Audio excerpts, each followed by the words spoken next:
Hello, everybody. I am downtown, and so it's noisy. And I'm here to help us highlight the Silver Ribbon Campaign. And the Silver Ribbon Campaign has to do with Overdose Awareness Day, which is coming up. It's August 31st. And we've got, just so you know, in the background, we've got Gorton from Parks and Recreation, who helps do the ribbons downtown. He helps with the hanging baskets and does a lot of good work for us. Thank you, Gorton. And I'm also joined by Amy Baker with our Department of Social Services and Andrea James, my Special Projects Coordinator, who's working on battling the opioid epidemic. So I'm going to talk a little bit with Andrea and Amy, and to kind of let you know what's going on and what we're thinking about this. So Andrea, tell us a little bit about opioids and about how they're affecting our community. Absolutely. Well, as you know, Mayor, opioids are something that started off being prescribed by physicians. So these were pills prescribed by physicians. Anyone that follows the news will know that something happened in translation.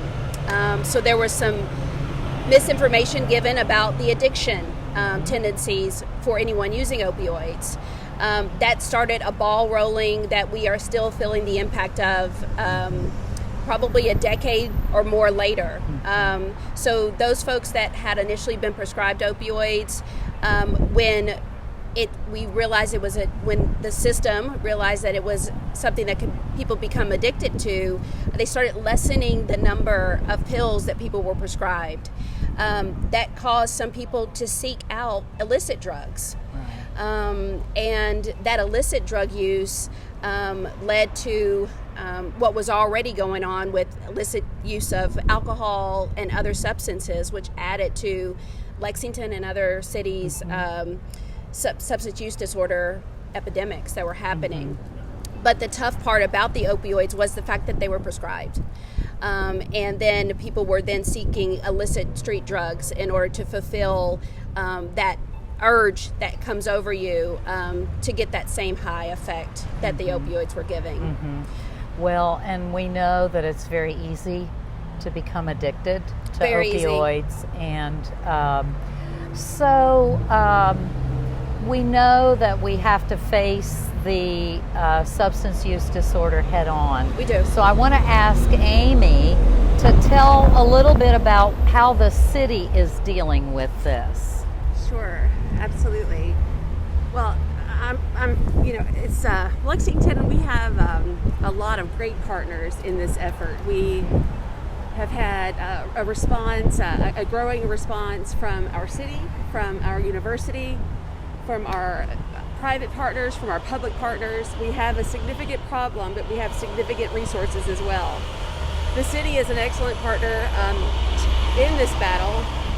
We treat folks who are incarcerated at Fayette County Detention Center. We fund treatment programs through our ESR program, and we depend on our partners to help us solve this. We are advised by our partners. We meet quarterly with stakeholders to guide our decisions and what policies to make. We seek out funding to respond to the opioid crisis and to the substance use crisis in general. We have a significant methamphetamine issue that has grown a great deal over the past several years. That's turned into IV methamphetamine use. A lot of our drug supply in Lexington is tainted with fentanyl, which is a deadly opioid when misused. And so we have a number of problems. We've seen an increase in overdose fatalities, but we have great teams of people. We have experts in the field, internationally recognized. We were just awarded a fantastic, the University of Kentucky was awarded an $87 million HEAL grant, and they've just been excellent partners. And we know that we're not going to do this alone. That no form of government is going to solve this, but we have to be at the table. We have to be a key player. And I'm just grateful for all of our partners Yes. because it's going to take all of us for sure. Yes. Well, can you just briefly talk about what COVID-19 and the pandemic has done in terms of affecting all of this? Absolutely. So in 2017, in Lexington and in Kentucky, that was kind of our peak year for overdose fatalities. And we spent 2018 and 2019 getting those numbers down. We went from about 187 to right around the 125 range, which is still way too many. But we were moving in the right direction. When the virus hit, through our partnerships with the police department and the coroner's office, we learned that overdose fatalities were going way up. In some instances higher than what we'd seen in 2017. So that was very discouraging, but it let us know we have lots and lots of work to do. And I think that our partners are up for it. We just have to keep moving forward. We have, lots of resources in place. We want to know how COVID-19 affected this increase in overdose fatalities. But it's going to take a while before we can say definitively what happened. Right. But we know that meetings, support group meetings went away, 12-step meetings went away, some job loss, face-to-face meeting with mental health folks and substance abuse treatment folks. And the loss of that connection is devastating for folks in recovery. Yes. So as we see it come back, we're hoping that we will see a decrease again in the fatalities because one is too many. And Yes. We work with a number of grieving families, as you know, and we certainly want to do everything we can do to prevent that. And I, without hesitation, say that we have some great people throughout Lexington on board doing just that. Well, I want to thank you both for everything you're doing, and I want to invite Andrea back in to talk about the silver ribbons. And she's actually going to show us this very easy to put together silver ribbon. Yes, so what's fun is this is a way to engage, this project is a way to engage everybody. We have these lovely, this is how the ribbon comes, how it's received. So anyone that wants a ribbon, wants to request a ribbon, this is what you'll receive. It's an 8-inch bow. It's got lovely instructions on the back here. And it's the simplest, for the non-crafty people. You just take the string there and pull it. Amy, I hope I do it right. You pull. And it's This is like magic. my kind of bow making. That's it. So you'll see these hopefully on your neighbors' houses, hopefully on your own house, all around Lexington, in addition to these other lovely silver bows, showing that they are supporting or have been impacted by overdose. Okay, very good. Yeah. Well, thank you very much Thank for you. what you're doing, Andrea, Thank you. and Amy for what you're doing. Thank you, Mayor. Really appreciate it. And actually, this bow campaign is in response to the virus. Okay. We typically get together every year. Voices of Hope plans a campaign. We get together, hundreds of us at Great. Jacobson Park. We weren't able to do that this year, but this Right. is safe. We can be away from each other, still grieve, still honor, still show support, but in a safe way. Very good. Well, thank you so much. Really appreciate it. Thank you for all you do, Mayor. Thank you.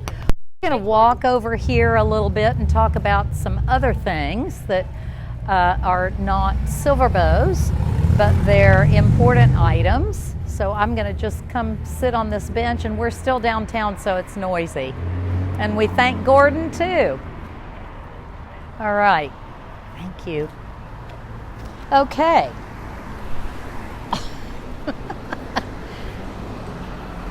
We got to get it a little closer, right?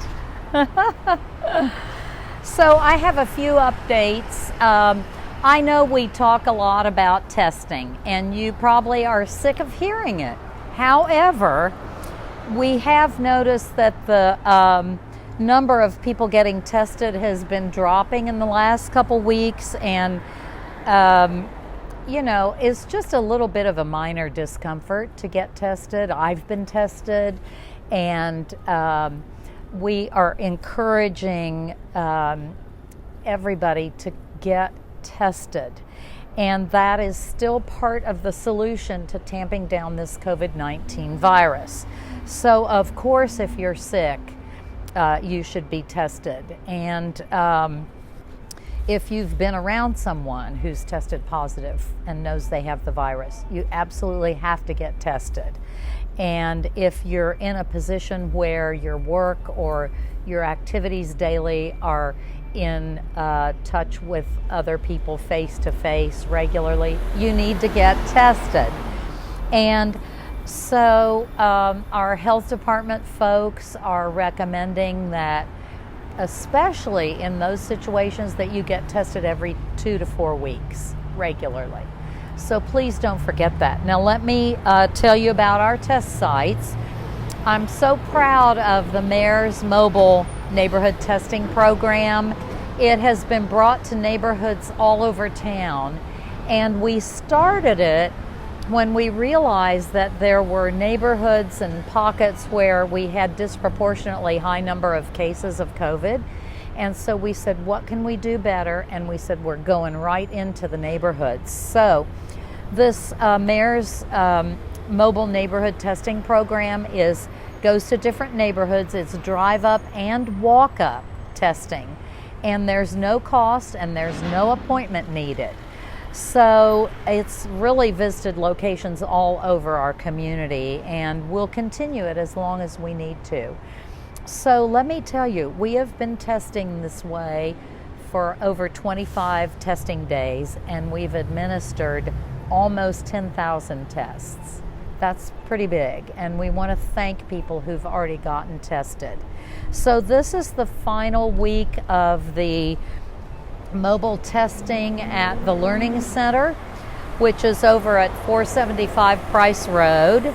It's just off Georgetown Street. And so if you want to go there, we still have testing today until 7 p.m. and noon till 8 p.m. tomorrow, Friday, and then 9 a.m. to 4 p.m. Saturday. That's the Price Road location. Or the Learning Center location. And so, again, no appointment needed, just walk up. Now, we'll be announcing next week's mobile testing location very soon, so you can go there if you need to get tested. But this is the last week of testing at Consolidated Baptist location on Russell Cave Road. And we are going to be able to keep a test site at Bluegrass Community and Technical College on Newtown Pike, and you no longer need an appointment for that site. So that is available to people in that area of town. You also don't need an appointment for the site at Southland Christian Church on Richmond Road. That is at 2349 Richmond Road. And let me go through some of the other free public testing sites available by appointment. The University of Kentucky and UK Healthcare at 1505 College Way and 1350 Bull Lee Road. That's a drive-through, and you need an appointment. Walgreens at 2296 Executive Drive. That's a drive-through, and you need an appointment. And then Kroger will start offering testing at their little clinic locations in Lexington. Those are situated with the Krogers. And so if you go on our website, which is www.lexingtonky.gov, you see on our homepage there's a yellow banner at the top, COVID-19. Click on it. It has all these testing details. And I really encourage you to go there because it has all kinds of other information about COVID-19. It's a great resource site. As usual, we follow the CDC guidelines, and I know that, we've got Labor Day coming up next weekend, not this coming, but next week, and we saw a spike in cases after Memorial Day. We saw a spike in cases after July the 4th. We are very concerned about Labor Day and want to encourage you, if you are planning having a handful of folks over for a backyard barbecue or something during Labor Day weekend, please distance 6 feet. Please wear your masks. I wear my mask all the time, except when I'm sitting at my desk with no one around. So you've got to continue those practices. And then, now is the time for our community to continue to try to pull together. And even though we can't be in person, there are ways to reach out to our friends and just acquaintances.